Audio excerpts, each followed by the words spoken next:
Hey guys, this is Christina Nichols with Hollywood Junket at the LA premiere of Chinglish playing at East West Players, and behind me is the lovely cast and crew. Everybody say hi! Hey guys, Christina Nichols for Hollywood Junket with Jeff Locker, who's also with Hollywood Junket. But tonight, Jeff is a performer, an actor. Yes. In the show Chinglish, playing at East West Players. Yeah. And I just watched him perform. So what'd you He think? was not only speaking in English, guys, he was speaking in Mandarin. Mandarin Chinese. And I'm not talking about like one sentence. No. Or five. Half of my lines are in Mandarin. Somebody actually just came up to me. I like how I'm interviewing myself. Somebody just came up to me and was like, I can't believe you learned Mandarin phonetically for the show. And I was like, no, I spoke it. That's why I auditioned for it. But yeah, I'm so glad you guys are here. This is cool. Isn't it cool? It's a different show, isn't it? It's different. It's fantastic because it does have, there's a lot of Mandarin in it. Yeah. And there's a lot of English too. And Right. the whole thing, I mean, it's called Chinglish. Jeff, tell us, why is it called Chinglish? Well, some of you who are watching might know Chinglish from, like, people will post things on Facebook, right? Pictures of signs in China that are translated into some crazy English. And so a lot of people don't really understand that the Chinese is right. But sometimes they will put the Chinese into like translation programs like Google Translate, whatever, and sometimes it'll come up with this really crazy English. So in China, especially in smaller towns where they don't have any foreigners, they can't hire people, they'll just use the translation, which is actually completely and utterly incorrect. So if you go to some places in China, you'll still see some menus where food is translated as something completely crazy. So that was the inspiration for David Henry Hwang, who won a Tony for M. Butterfly. That was his inspiration. He went on a business trip and he saw some of these menus that were like, things were completely translated strangely. And he was like, wouldn't that be hilarious for a foreigner to go to China? And he owns a signage company. And that's where the inspiration came from. So and it is hilarious. That's where it all started. So And yeah. Jeff does speak a lot of Mandarin. Right. And Jeff has lived in China. I have. So I actually lived there, and sometimes I had friends who ran companies and they would translate things, and then I would see it and I would go, you know me, ask me. Even like government, Taiwan, like government entities would translate things poorly, and I'd be like, you know me, just ask. I've shown up at press conferences where there's a big banner with badly translated English, and I'm standing there like this going, do I say something? So it's a funny thing, but really the play is about cultural misunderstandings, right? So that's where a lot of the humor maybe comes from, some of these bad translations, but really it's a show about how much do we really understand each other? And I think not only that's where the humor comes from, but that's a lot of the beauty of like really getting to a point where you understand. We say in LA we don't necessarily understand each other. I don't understand this person, but I want to.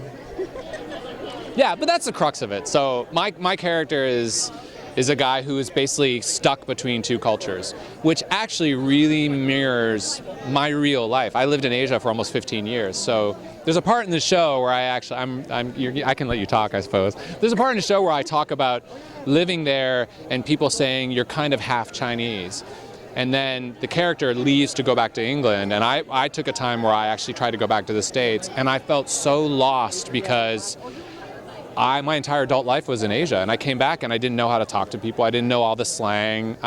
People didn't even know how to ask me about my experience because they didn't understand that place. So it's a really potent show. For me, it's really moving and really potent. So I'm blessed to be able to do it. Now, have you been in a show? I mean, you've done this show before. Yeah. Yes, I actually I did not get a chance to do it on Broadway, because somebody in my circle of agents did not submit me, which I will always be upset about. But I did it, a co-production at Portland Center Stage and Syracuse Stage last year. And then I heard they were going to do it here, and I actually wasn't going to do it because I was like, it was such a magical, wonderful experience. I was like, I can't possibly recreate that.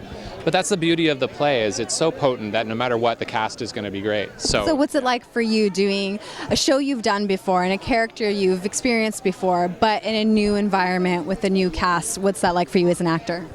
At first it was super surreal because I was so in love with all my cast members in the previous rendition of this that it was just weird seeing different people that I didn't know reading these lines. And sometimes they didn't read it like my friend in the other show.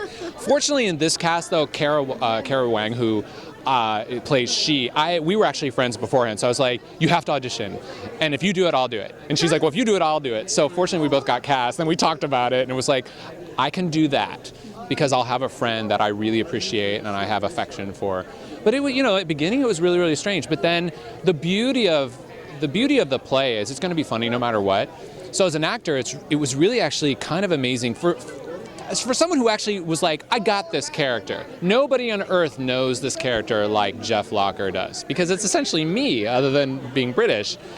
And then we would be rehearsing, and this amazing director, Jeff Liu, who would bring out different things in the character or the lines that I never even thought of. And I did 50, 60, 70 performances before, so it's been really inspiring as an actor to discover even more about this character that I'm completely in love with and is so part of my soul. And then on top of it, to see these people bring this show to life, it's kind of like it's sharing something that I always held dear to my heart with people that I now hold dear to my heart.